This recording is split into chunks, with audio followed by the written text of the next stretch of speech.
Dagdag kaalaman, alam ba ninyo na ang Pilipinas ay isang survey ng mga kapansin-pansing pangyayari at tao sa kasaysayan ng Pilipinas? Kinuha ng Pilipinas ang pangalan nito mula kay Philip II, na hari ng Espanya noong panahon ng kolonisasyon ng mga Espanyol sa mga isla noong ika-16 na siglo.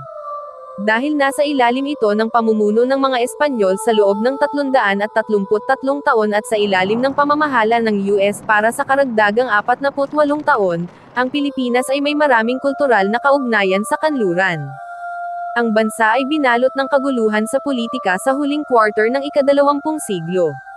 Matapos ang mahigit isang dekada ng authoritarian rule sa ilalim ni Pres. Si Ferdinand Marcos, ang malawak na sikat na kilusang people power noong 1986 ay nanguna sa isang walang dugong pag-aalsa laban sa rehimen. Ang paghaharap ay nagbunga hindi lamang sa pagpapatalsik at pagpapatapon kay Marcos kundi sa pagpapanumbalik ng demokratikong pamahalaan sa Pilipinas.